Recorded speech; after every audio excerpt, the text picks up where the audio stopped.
ओम शांति 30 मई 2021 अव्यक्त मधुर महावाक्य पुनरावृत्ति 10-1-88 मुरलीर हेडिंग मनन करिबार विधि तथा मनन शक्ति को बढ़ाइबार उपाय। मनन करिबार विधि तथा मनन शक्ति को बढ़ाइबार उपाय। आजी रत्नाकर पिता निजर अमूल्य रत्न मानक सहित मिसिबा पाई आसिछन्ति। आजी रत्नाकर पिता निजर अमूल्य रत्न मानक सहित मिसिबा पाई आसिछन्ति एवं देखुछन्ति जे प्रत्येक श्रेष्ठ आत्मा केते सबु ज्ञान रत्न जमा करिछन्ति अर्थात जीवन रे धारण करिछन्ति।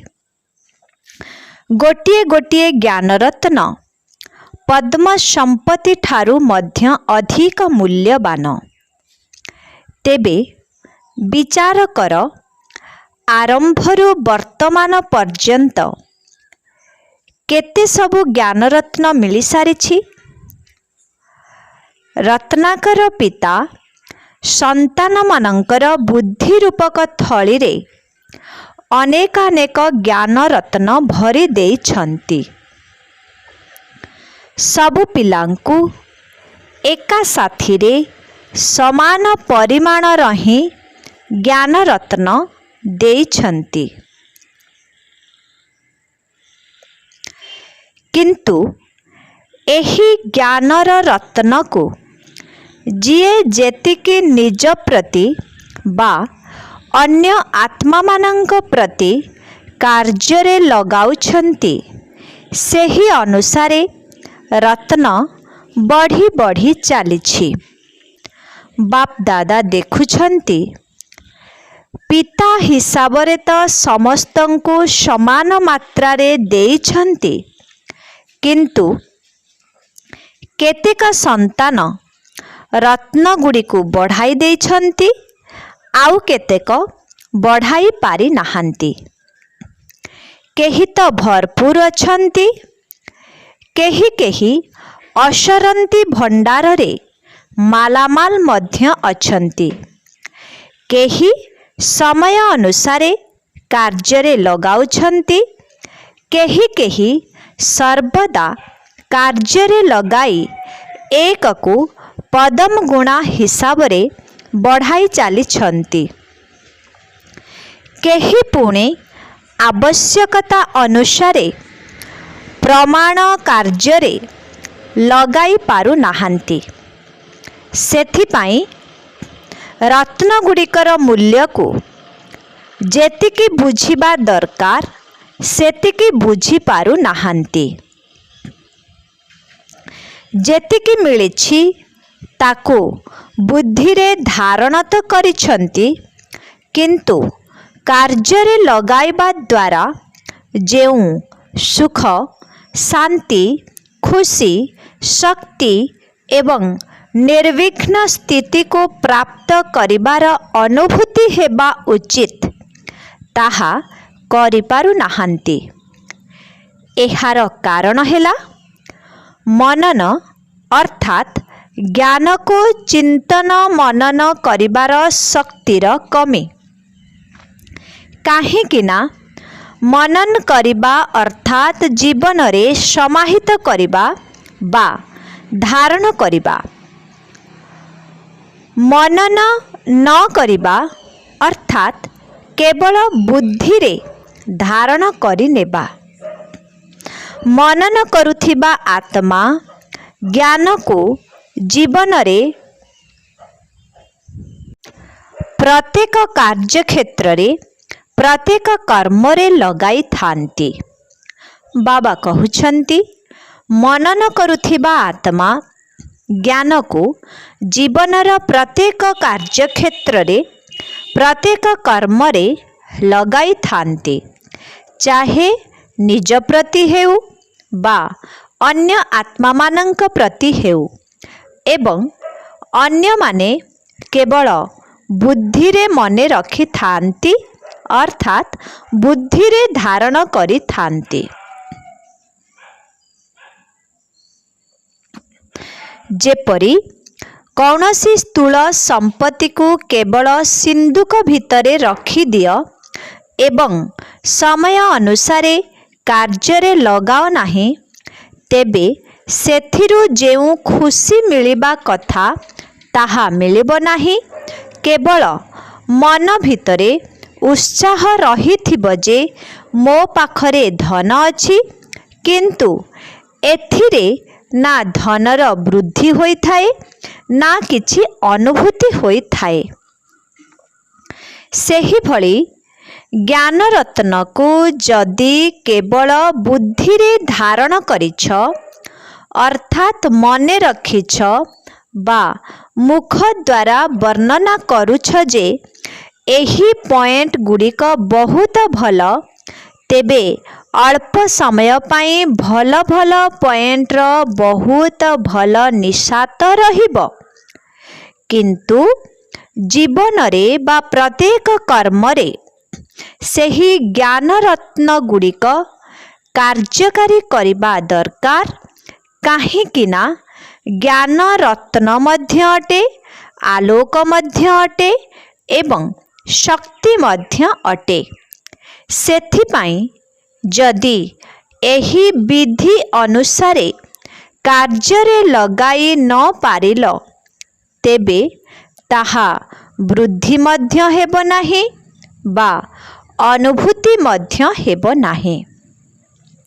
तेणु ज्ञान को पाठ पढ़ा मध्य कुहा जाउछि एवं युद्ध करिबार अस्त्र मध्य कुहा जाउछि। एहा हेउछि ज्ञानर मूल्य। तेबे मूल्य को जानिबा अर्थ कार्य रे लगाइबा एवं जिए जेतिकी ज्ञान को कार्य रे लगाउछंती सेही अनुसारे शक्तिर अनुभूति मध्य करि चालिछंती। जेपरी कौनसी अस्त्र को जदि समय अनुसारे कार्य रे न लगा जाए तेबे ताहा बेकार होई जाए अर्थात तार मूल्य कम होई जाए। सेही भली ज्ञान रूपक अस्त्र को जदि मायाजित हेबा समय रे कार्य रे न लगाइल तेबे तार मूल्य को कम करिदेल काहेकि ना लाभ नहीं पारिल नाही। तेबे लाभ नेबार अर्थ हेला मूल्य को बुझिबा। एमिति तो ज्ञान रत्न समस्तंक निकटरे अछि कारण अधिकारी संतान ना किंतु भरपूरतारे क्रमान्वय रहिछि। एहार मूल कारण सुनाइलु जाहाकि मनन शक्तिर कमी। मनन शक्ति हेला बाबांकर संपत्ति को निजर संपत्ति रूपरे अनुभव कराइबार आधार। बाबा कहउछंती मनन शक्ति हेला बाबांकर संपत्ति को निजर संपत्ति रूपरे अनुभव कराइबार आधार। जेपरी स्थूल भोजन हजम हेबा द्वारा ताहा रक्तरे परिणत होई जाए काहेकि ना भोजन अलगा जिनिस ताकू जेतेबेले हजम करि देउछ सेतेबेले ताहा रक्तरे परिणत होई निजर होई जाउछि। सेही भली मनन शक्ति आधार रे बाबांकर संपत्ति अर्थात मोर संपत्ति यही भली निजर अधिकार बा निजर संपत्ति रूपरे अनुभव होई थाए। बाप दादा आरंभरू मध्य सुनाई आसीछंती जे पितांकर संपत्ति को मनन शक्ति द्वारा कार्य लगाई प्राप्तिर अनुभूति कर, तेबे जाई निशा चढ़िब। केवल सुनिबा समय रे निशा चढ़ी जाउछि किंतु सर्वदा रहु नाही। एहार कारण कौन?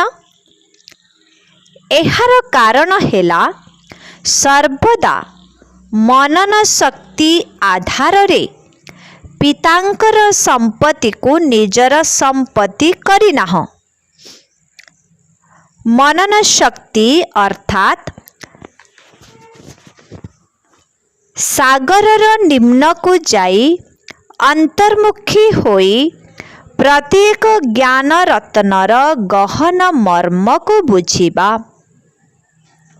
बाबा कहउछंती मनन शक्ति अर्थात सागरर निम्न को जाई अंतर्मुखी होई प्रत्येक ज्ञान रत्नर गहन मर्म को बुझिबा। केवल पुनरावृत्ति करिबार नाही किंतु प्रत्येक पॉइंट रहस्य कौन एवं प्रत्येक पॉइंट को केउ समय रे केउ विधि द्वारा कार्य लगाइबा को हेबो एवं अन्य आत्मा मानंक प्रति मध्य केउ विधि द्वारा सेवारे लगा जाई पारिबो। एही चारोटी जाक कथा उपरे प्रत्येक पॉइंट को सुनी मनन चिंतन करी ता सहित मनन करू करू वास्तविक रूपरे सेही रहस्यर आनंद को मध्य अनुभव कर, निशार अनुभूति मध्य कर। मायार भिन्न भिन्न विघ्न समय रे बा प्रकृतिर भिन्न भिन्न परिस्थिति समय रे कामरे लगाई देख जे जहा सबु मु मनन करिछि जे एही परिस्थिति अनुसारे बा विघ्न अनुसारे एही ज्ञान रत्न मोते मायाजित करि पारिबो, ताहा वास्तविक रूपरे कार्यकारी हेला। अर्थात मु मायाजित हेली ना भाबिथिल मायाजित होई जिबी, किंतु सेथिपाई जदि मेहनत करिबाकू पड़िला बा समय व्यर्थरे गला, तेबे एथिरु प्रमाणित हेउछि जे विधि यथार्थ नथिला, सेथिपाई सिद्धि मिलिला नाही। तेबे ज्ञानर पॉइंट गुडी को व्यवहार करिबार उपाय मध्य जानिबा दरकार एवं अभ्यास मध्य रहिबा दरकार। जेपरी वैज्ञानिक माने मध्य बहुत शक्तिशाली बम्स को व्यवहार करिथांती, भाबंती एहा द्वारा एबे तो विजय सुनिश्चित अटे, किंतु व्यवहार करिबा व्यक्ति को जदि व्यवहार करिबार ढंग जणा नथिबो, तेबे शक्तिशाली बम्स होइथिले मध्य एभली स्थान रे पड़ी जाए जहा कि सबु किछि व्यर्थरे चली जाए। तेबे एहार कारण कौन हेला? कारण हेला व्यवहार करिबार विधि ठीक नुहे। सही परी गोटिए गोटिए ज्ञान रत्न अति अमूल्य अटे एवं ज्ञान रत्न बा ज्ञानर शक्ति आगरे कौनसी परिस्थिति बा विघ्न तिष्टि पारिबो नाही। किंतु जदि विजय हेउ नाही, तेबे जानिनिय व्यवहार करिबार विधि जणा नाही। द्वितीय कथा हेला मनन शक्तिर अभ्यास सर्वदा न करिबा द्वारा समय अनुसार बिना अभ्यास जदि अचानक कामरे लगाइबाकू चेष्टा करुछ तेबे धोका खाई जाउछ। एही भली अवहेला पणिया मध्य आसी जाउछि जे ज्ञान बुद्धि रे रहिछि समय अनुसार कामरे लगाई पारिबी, किंतु सेथिपाई सदा कालर बा बहुत समयर अभ्यास करिबा आवश्यक। नचेत आवश्यक समय रे जिए बसी चिंता करुथिब ताकू कौन कुहाजिब? कुंभकर्ण। तेबे कुंभकर्ण मध्य क्यों अवहेला करिथिला? एही कथा भाबिथिला ना प्रथमे आसंतु तापरे देखिबा, जदि आसी गले तेबे मु कौन जीति पारिबिनी? तेणु तुमे माने जदि एही भली भाबिब जे समय अनुसारे सबु होई जिब तेबे एही अवहेला पणिया द्वारा धोका खाई जिब। सेथिपाई प्रतिदिन मनन शक्ति को बढ़ाई चाल। तेबे रिवाइज कोर्स अर्थात पुनरावृत्ति हेउथिबा साकार मुरली हेउ बा अव्यक्त मुरली हेउ, प्रतिदिन जहा सबु शुणुछ मनन शक्ति को बढ़ाइबा पाई सेथिरु कौनसी ना कौनसी विशेष पॉइंट को बुद्धि रे धारण कर एवं जेउ चारोटी कथा सुनाइलु सेही विधि द्वारा अभ्यास कर। चालिला बुलिला बेले सबु कर्मधंदा करुथिबा बेले मध्य चाहे स्थूल कर्म करुथाओ बा सेवार कर्म करुथाओ, किंतु सारा दिन ज्ञानर मनन चिंतन चालू थाउ। चाहे व्यवसाय आदि करुछ बा ऑफिस रे काम करुछ बा सेवा केंद्र रे सेवा करुछ, किंतु जेते बेले भी बुद्धि टिकिए फ्री रहुछि सेही समय रे निजर मनन शक्तिर अभ्यास को बारंबार दोहराओ। केतेक काम एभली मध्य अछि जहाकी काम करिबा समय रे मध्य अन्य कथा चिंता करि पारिबो। एभली बहुत कम समय थाए जेतेबेले कि एभली कर्म करुथाओ जेउथिरे बुद्धि द्वारा संपूर्ण ध्यान देबाकू पड़े, नचेत बहुत समय रे दुई आड़े बुद्धि चाली थाए।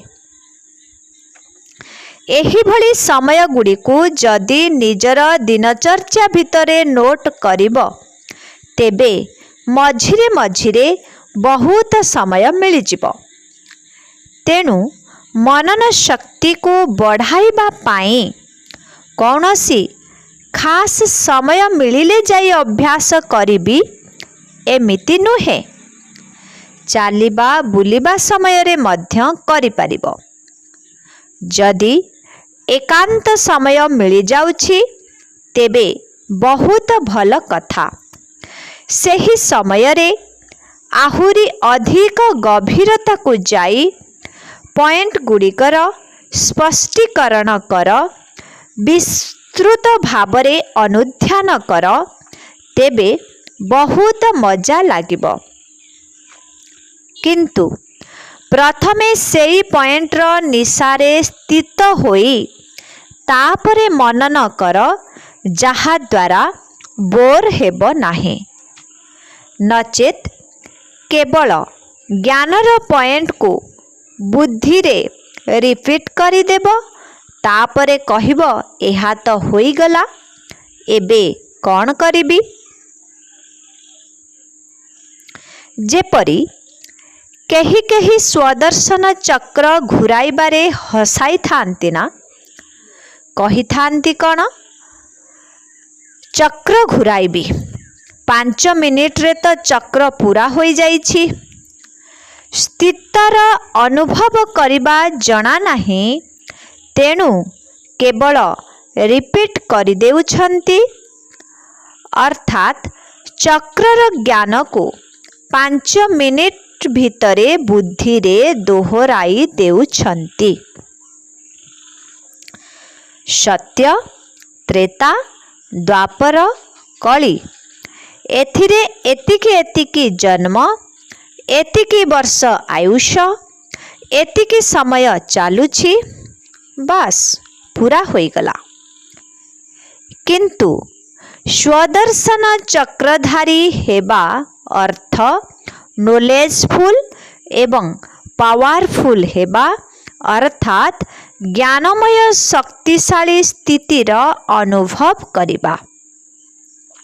ତେଣୁ ଜ୍ଞାନର ପଏଣ୍ଟର ନିଶାରେ ସ୍ଥିତ ରହିବାର ଏବଂ ରହସ୍ୟକୁ ବୁଝି ରହସ୍ୟଯୁକ୍ତ ସ୍ଥିତିରେ ରହିବାର ଅଭ୍ୟାସ ପ୍ରତ୍ୟେକ ପଏଣ୍ଟରେ କର। ଏହା ତ କେବଳ ଗୋଟିଏ ସ୍ୱଦର୍ଶନ ଚକ୍ରର କଥା ଶୁଣାଇଲୁ। ସେହିଭଳି ଜ୍ଞାନର ପ୍ରତ୍ୟେକ ପଏଣ୍ଟକୁ ମନନ ଚିନ୍ତନ କର ଏବଂ ମଝିରେ ମଝିରେ ଅଭ୍ୟାସ କର। ଏମିତି ନୁହେଁ ଯେ କେବଳ ଅଧଘଣ୍ଟା ମନନ କରିଦେଲ। ନା, ଯେତେବେଳେ ସମୟ ମିଳୁଛି ବୁଦ୍ଧି ମନନ କରିବାର ଅଭ୍ୟାସରେ ବ୍ୟସ୍ତ ରୁହ। ଯଦି ମନନ ଶକ୍ତିରେ ବୁଦ୍ଧି ବ୍ୟସ୍ତ ରହିବ, ତେବେ ଆପେ ଆପେ ସହଜରେ ମାୟାଜିତ ହୋଇଯିବ। ବୁଦ୍ଧିକୁ ବ୍ୟସ୍ତ ଥିବାର ଦେଖି ମାୟା ମଧ୍ୟ ଆପେ ଆପେ ଆଡ଼ ହୋଇ ଚାଲିଯିବ। ଯଦି ମାୟା ଆସିବ, ତୁମେ ଯୁଦ୍ଧ କରିବ, ତାକୁ ତଡ଼ିବ, ତେବେ କେତେବେଳେ ବିଜୟୀ ହେଲେ କେତେବେଳେ ପରାଜୟ ମଧ୍ୟ ହୋଇଯିବ। ତେଣୁ ଏହା ହେଉଛି ପିମ୍ପୁଡ଼ି ମାର୍ଗର ପୁରୁଷାର୍ଥ। ଏବେ ତ ତୀବ୍ର ପୁରୁଷାର୍ଥ କରିବାର ସମୟ, ଉଡ଼ିବାର ସମୟ। ସେଥିପାଇଁ ମନନ ଶକ୍ତି ଦ୍ୱାରା ବୁଦ୍ଧିକୁ ବ୍ୟସ୍ତ ରଖ। ଏହି ମନନ ଶକ୍ତି ଦ୍ୱାରା ଯୋଗ ଶକ୍ତିରେ ମଗ୍ନ ହେବାର ଅନୁଭବ ସହଜ ହୋଇଯିବ। ମନନ ଶକ୍ତି ମାୟାଜିତ କରିବା ସହିତ ବ୍ୟର୍ଥ ସଂକଳ୍ପରୁ ମଧ୍ୟ ମୁକ୍ତ କରିଦେବ। ଯେଉଁଠି ବ୍ୟର୍ଥ ନାହିଁ, ବିଘ୍ନ ନାହିଁ, ସେଠାରେ ସମର୍ଥ ସ୍ଥିତି ବା ଲଗନରେ ମଗନ ରହିବାର ସ୍ଥିତି ସ୍ୱତଃ ଭାବରେ ହୋଇଯିବ। କେତେକ ପିଲା ଭାବୁଛନ୍ତି ବେଜରୋଫ ସ୍ଥିତି ବା ଶକ୍ତିଶାଳୀ ଯୋଗର ସ୍ଥିତି କମ୍ ସମୟ ରହୁଛି ବା ବହୁତ ପୁରୁଷାର୍ଥ କରିବା ପରେ ଯାଇ ଅନୁଭବ ହେଉଛି। ଏହାର କାରଣ ପୂର୍ବ ମୁରଲୀରେ ମଧ୍ୟ ଶୁଣାଇଥିଲୁ ଯେ ଲିକେଜ ନିଶ୍ଚିତ ଅଛି। ବୁଦ୍ଧିର ଶକ୍ତି ବ୍ୟର୍ଥ ଆଡ଼େ ବାଣ୍ଟି ହୋଇଯାଉଛି। କେବେ ବ୍ୟର୍ଥ ସଂକଳ୍ପ ଚାଲୁଛି, କେବେ ସାଧାରଣ ସଂକଳ୍ପ ଚାଲୁଛି। ଯଦି କୌଣସି କାର୍ଯ୍ୟ କରୁଥିବ ଏବଂ ସେହି କାର୍ଯ୍ୟର ସଂକଳ୍ପରେ ବୁଦ୍ଧି ବ୍ୟସ୍ତ ରହୁଥିବ, ତେବେ ଏହାକୁ କୁହାଯିବ ସାଧାରଣ ସଂକଳ୍ପ। ତେଣୁ ଯୋଗର ଶକ୍ତି ବା ମନନ ଶକ୍ତି ଯେଉଁଭଳି ଅନୁଭବ ହେବା ଉଚିତ, ଯଦି ସେଭଳି ହେଉନାହିଁ, କିନ୍ତୁ ନିଜକୁ ଏହି କଥା ଭାବି ଖୁସି କରିଦେଉଛ ଯେ ଆଜି କୌଣସି ପାପକର୍ମ ତ ହୋଇନାହିଁ, ବ୍ୟର୍ଥ ସଂକଳ୍ପ ମଧ୍ୟ ଚାଲିନାହିଁ, କାହାକୁ ଦୁଃଖ ମଧ୍ୟ ଦେଇନାହିଁ, କିନ୍ତୁ ସମର୍ଥ ସଂକଳ୍ପ, ସମର୍ଥ ସ୍ଥିତି, ଶକ୍ତିଶାଳୀ ଯୋଗର ସ୍ଥିତି ଥିଲା କି? जदि सेभଳି नथिला तेबे कुहाजिब साधारण संकल्प। कर्म तो करिल किंतु कर्म एवं जोग एकाठी होई पारिला नाही। कर्मकर्ता हेल किंतु कर्म जोगी होई पारिल नाही। सेथिपाई कर्म करिबा समय रे मध्य मनन शक्तिर हेउ बा मग्न रहिबार स्थितिर शक्ति हेउ कौनसी गोटिए शक्तिर अनुभूति सर्वदा हेबा आवश्यक। तेबे एही दुईटी जाक स्थिति शक्तिशाली सेवा कराइबार मध्य आधार अटे। मनन करुथिबा आत्मार अभ्यास थिबा कारणरू जेतेबेले जेउ स्थिति रे रहिबाकू चाहिब सेही स्थिति रे रही पारिब। जदि सर्वदा लिंक रहिथिब अर्थात संपर्क जोड़ी होई रहिथिब तेबे लीकेज अर्थात छिद्र माध्यम रे क्षय हेबा समाप्त होई जिब एवं जेउ समय रे जेउ अनुभूति करिबा पाई चाहिब चाहे बीजरूप स्थितिर चाहे फरिश्ता स्थितिर सेही भली अनुभव सहजरे होई पारिब। काहीकिना जेतेबेले ज्ञानर स्मृति रहिब सेतेबेले ज्ञानदाता मध्य स्वतः स्मृति रे आसी जिबे। एबे बुझी पारिल मनन किपरि करिबाकू हेबो। पूर्वरु कहिथिलु ना मनन करिबा उपरे पुणी केबे सुनाइबु। तेणु आजी मनन करिबार विधि सुनाइलु। तेबे मायार विघ्न उपरे सर्वदा विजयी हेबा बा सेवा क्षेत्र रे सर्वदा सफलता प्राप्त करिबार आधार हेला मनन शक्ति। बुझी पारिल? अच्छा, समस्त ज्ञान सागर पितांकर ज्ञानितु आत्मा पिलामानंकु सर्वदा मनन शक्ति द्वारा सहजरे मायाजित हेउथिबा श्रेष्ठ आत्मा मानंकु सर्वदा मनन शक्तिर अभ्यास को आगकु बढ़ाउथिबा मनन आधार रे मग्न स्थितिर अनुभव करुथिबा सर्वदा ज्ञानर रत्न गुड़िकर मूल्य को जानिथिबा सर्वदा प्रत्येक कर्म रे ज्ञानर शक्ति को कार्य रे लगाउथिबा एही भली सर्वदा श्रेष्ठ स्थिति रे रहुथिबा विशेष बा अमूल्य रत्न मानंकु बाप दादांकर स्नेह संपन्न स्मृति एवं नमस्ते। ऐसे मीठे मीठे प्यारे प्यारे बाप दादा को हम बच्चों की बहुत बहुत याद प्यार और नमस्ते नमस्ते नमस्ते नमस्ते सर्व संबंधों में नमस्ते। ओम शांति।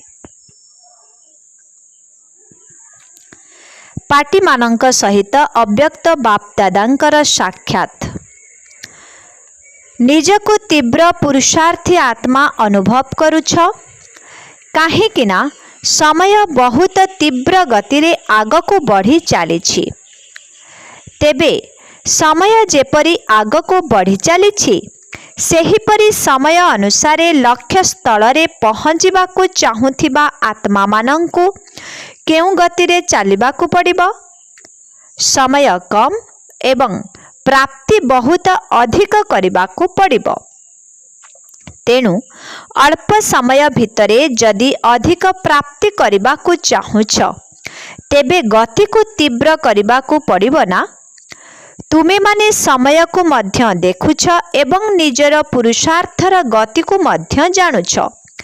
तेणु समय रूपी रचनार गति जदि तुमे रचयिता मानंकर गति ठारू तीव्र हुए तेबे रचना रचयितांक ठारू आगकू चलीजिबो। एहा कौन भल कथा? रचना ठारू तो रचयिता आगरे रहिबा उचित ना। तेणु वर्तमान सदाकालर तीव्र पुरुषार्थी आत्मा होई आगकू आगकू बढ़िबार समय। जदि आगकू बढ़िबा समय रे कोनोसी भी रास्ता कड़र दृश्य को देखि अटकी जाओ तेबे अटकिबा वाला केबे भी यथा समय रे लक्ष्य स्थल रे पहुंची पारिबे नाही। तेबे मायार कोनोसी प्रकारर आकर्षण ही साइट सीन बा रास्ता कड़र दृश्य अटे। तेणु साइट सीन निकटरे अटकी जिबा लोक लक्ष्य स्थल रे किपरि पहुंचिबो? सेथिपाई सर्वदा तीव्र पुरुषार्थी होई आगको बढ़ी चल। एमिति भावना ही जे मु तो समय अनुसार निश्चित पहुंची जिबी, एबे तो आहुरी बहुत समय बाकी अछि। एही भली भाबी जदि धीर गति रे चालिबो तेबे यथा समय रे धोखा खाई जिवो। बहुत कालर तीव्र पुरुषार्थर संस्कार अंतिम समय रे मध्य तीव्र पुरुषार्थर अनुभव कराइबो। तेणु सर्वदा तीव्र पुरुषार्थी हुओ। केतेबेले तीव्र केतेबेले दुर्बल एपरि नुहे। एमिति भी नुहे जे टिकिए जदि किछि होइगला तेबे भांगी पड़िबो, एहाकू तीव्र पुरुषार्थी कुहाजिबो नाही। तीव्र पुरुषार्थी केबे भी अटकी जानती नाही, सर्वदा उड़ु थांती।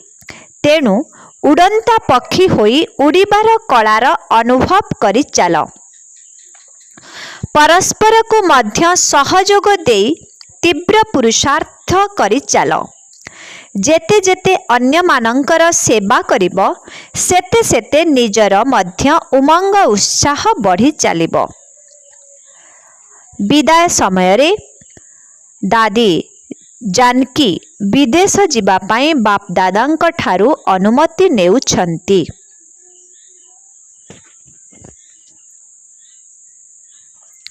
देश भितरे हेउ बा विदेश रे हेउ सेवार उमंग उत्साह बहुत भल देखा जाउछि। जेउठारे उमंग उत्साह अछि सेठारे सफलता मध्य रहिछि। सर्वदा एही कथा प्रति ध्यान देबाकू हेबो जे प्रथमे निजर उमंग उत्साह रहिबा दरकार एवं संगठनर शक्ति मध्य दरकार। जदि स्नेहर शक्ति एवं सहयोगर शक्ति साथी रे थिबो तेबे सफलता मध्य सेही अनुसारे मिलिबो। एहा हेउछि धरणी बा मूलदुआ। जेपरि धरणी ठीक थिले फल मध्य सेहीपरि फली थाए एवं अस्थायी रूपरे धरणी को प्रस्तुत करी जदि सेथिरे बीज लगाई देबो तेबे फल मध्य अल्प समय पाई मिलिबो, सदाकाल पाई नुहे। तेणु सफलता रूपी फल फलिबा पूर्वरु सर्वदा धरणी को चेक कर।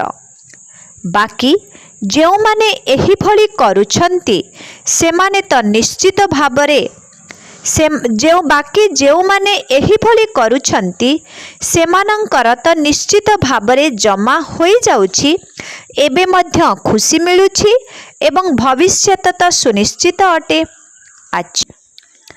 आजिर वरदान तोड़ना, मोड़ना एवं जोड़ना अर्थात भांगिबा, मोड़िबा एवं जोड़िबा एही तीनोटी शब्दर स्मृति द्वारा सदा विजयी हुआ। तोड़ना, मोड़ना एवं जोड़ना अर्थात भांगिबा, मोड़िबा एवं जोड़िबा एही तीनोटी शब्दर स्मृति द्वारा सदा विजयी हुआ। सारा पाठ पढ़ा एवं सबु प्रकारर परीक्षार सारांश हेला एही तीनोटी शब्द। प्रथमे कर्म बंधन को भांगिबा को पड़िबो अर्थात तुटेई देबा को पड़िबो। द्वितीय रे निजर स्वभाव संस्कार को मोड़िबा को पड़िबो अर्थात परिवर्तन करिबा को पड़िबो।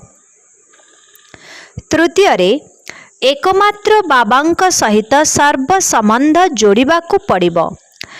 एही तीनोटी शब्द ही संपूर्ण विजयी करि देबो। ସେଥିପାଇଁ ସର୍ବଦା ଏହି କଥା ସ୍ମୃତିରେ ରହୁ ଯେ ଏହି ଆଖି ଦ୍ୱାରା ଯାହା ବି ସବୁ ବିନାଶୀ ବସ୍ତୁଗୁଡ଼ିକୁ ଦେଖୁଛି ସେଗୁଡ଼ିକ ବିନାଶ ହୋଇସାରିଛି।